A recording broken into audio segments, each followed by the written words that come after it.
with the first pick. Took some really big thinkers in town to say, hey, there's nothing that we can't do here.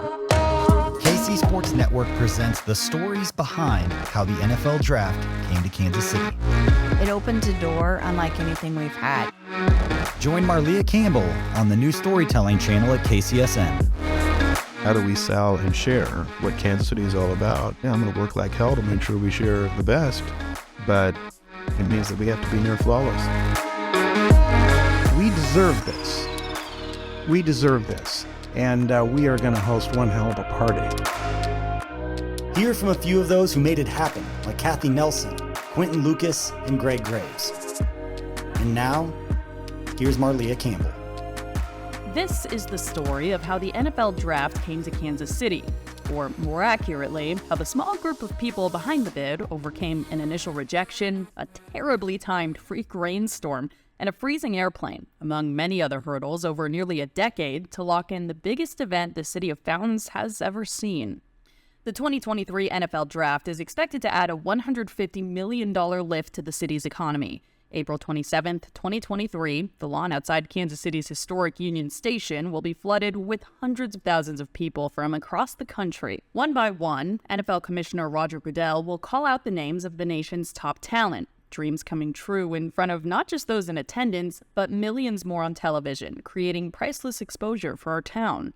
So, how did it get here? Why Kansas City? This story doesn't start when the Chiefs won Super Bowl 54. It doesn't even start when Kansas City drafted a young man out of Texas Tech named Patrick Mahomes. It starts in 2014. Goodell announces the draft will move from New York City for the first time in half a century. The Big Apple had hosted the draft since 1964 at a variety of different venues, but most recently, Radio City Music Hall starting in 2006. Thursday, July 17, 2014, Goodell announces the league would consider moving it to either Los Angeles or Chicago in 2015. They'd eventually settle on the latter.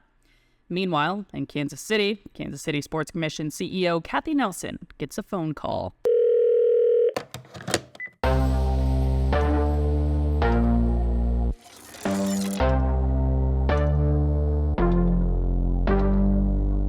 Well, I've had the fortune of attending the draft in New York a few times to work in the production truck, so I knew it was a business meeting. I know a little bit about it. And then in my role as CEO for the Sports Commission, the Chiefs had reached out and said, hey, we really think we should go when they take it out of New York and go check it out in Chicago, and let's see what this looks like. And I thought, that's kind of interesting. At that time, we really didn't say, would this work in our city? It was, let's just see what this is about. So Jeremy Slavens and myself, the two of us, traveled up there. Jeremy is the Chiefs director of events at the time. Had a little bit of feel and flavor for what it was. I think everyone was caught off guard at that time, both from the city of Chicago and then the NFL of, this is a huge opportunity. So then the second year in Chicago is when we said, could this work in Kansas City? Should this work? Do we want it to work? And then those conversations started with police department, fire department, because we need them at the table for an event like that. So really it was those early years of, okay, this is an event, this could be an event, and if so, do we want it in Kansas City?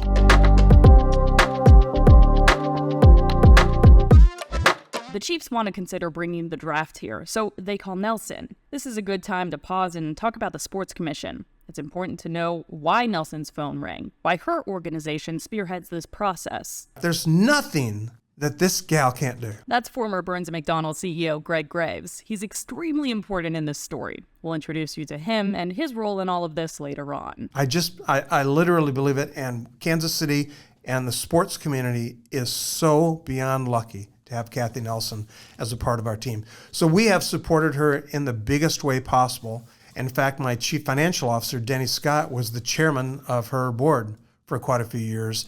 And as long as I have anything to do about it, we need to do everything in this town's power to help Kathy be successful in whatever ways she chooses to be it. And thank God right now we have her on sports. And we need her there in the worst way now because we have a big party to run here in the next few weeks. Graves summarizes it perfectly here. No one knows the ins and outs of what it took to get a major event like this to Kansas City better than she does. 7 words plaster the homepage of the Sports Commission's website: making a better Kansas City through sports. So the Kansas City Sports Commission and Foundation, and this is now way in the weeds, but we're a C6 and a C3 not-for-profit entities, 2 separate entities. And we really focus on 3 things. We work to engage people in participating in sport. We want you and your family to run a 5K or attend a sports camp or really engage in sports and get physically active. Then we focus on people spectating sports, bringing the Big 12 to Kansas City. We want people to buy a ticket. We want you to cheer on those events when we bring them to town, like the NFL draft. We want you to spectate. And then lastly, we focus on celebrating, planning a parade. We have an awards banquet, opportunities where we're at the table of celebrating sports in our city. We normally are the front person on that. So our small staff is really lead for anything, everything sports events. We own a lot of our own events, the Kansas City Marathon, the Kansas City Triathlon, camps and things. But then we also work to attract and bid on events, whether that's NCAA. We've got a significant bid working on right now for the Olympic gymnastics trials. We are, of course, the NFL draft and World Cup. So we are the leaders in that bid process.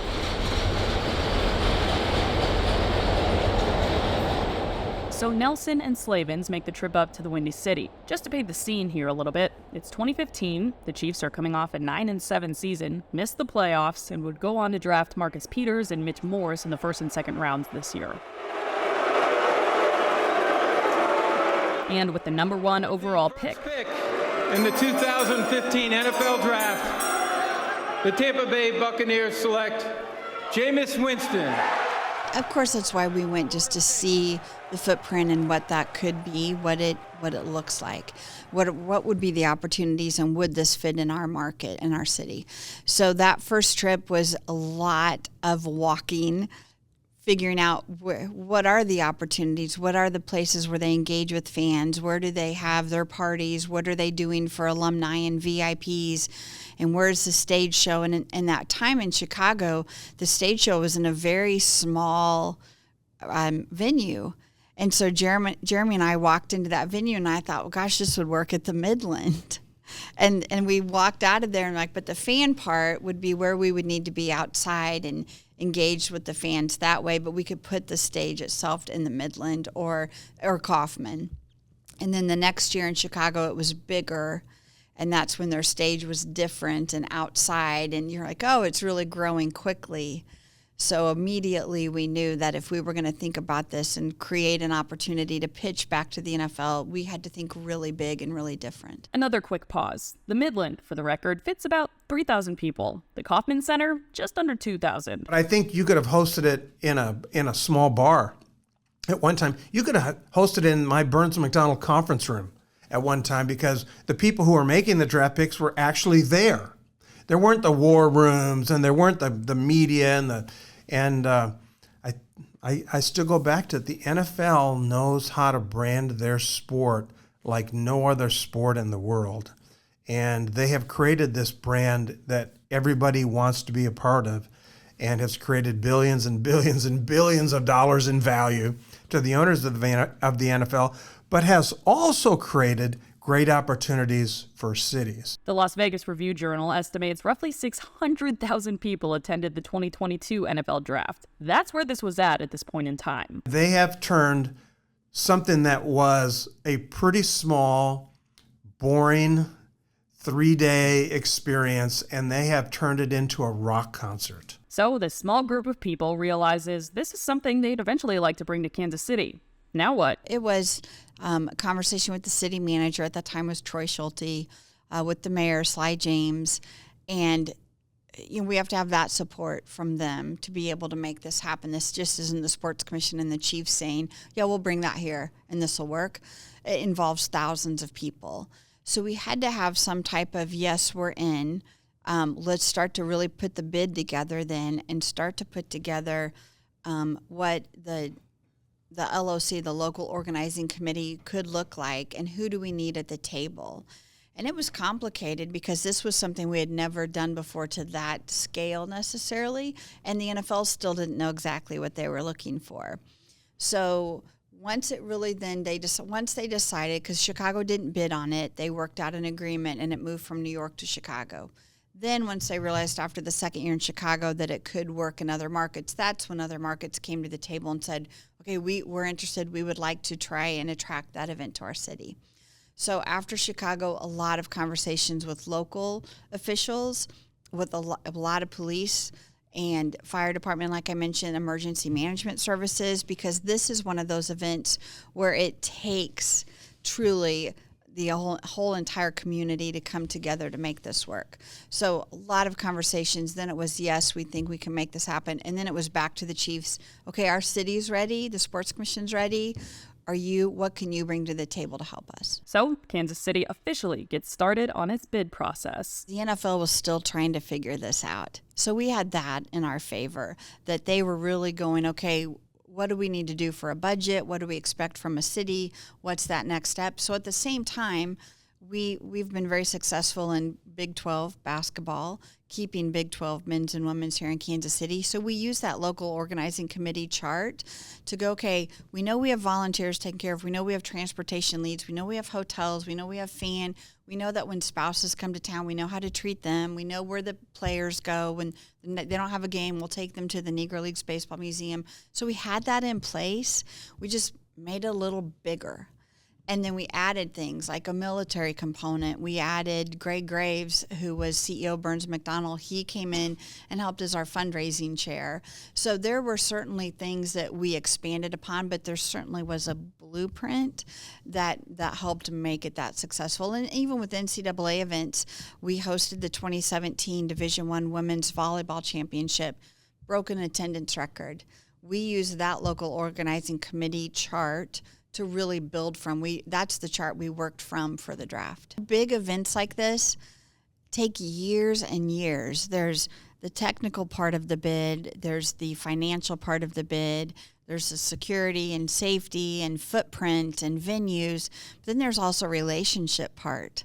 They're not just going to hand it to you if they don't know you and don't trust you. They, of course, knew the chiefs, but they're not the ones that will actually make the event happen. They'll be very involved, but they needed to get to know our staff and have that trust factor and understand from other people too, other third-party groups that would use us, our city, that yes, the NCAA trusts Kansas City, the Big 12 trusts Kansas City. So it certainly took many years, and that was a little pre-Patrick. So to think back to that is funny then, and then we've picked up steam since, and now I think the NFL's like, we can't imagine a better city for this. Coming up in our next episode, There are 27 people from the NFL that were ready to listen to us. a trio of Kansas Cityans hop on a plane to New York for the presentation of a lifetime.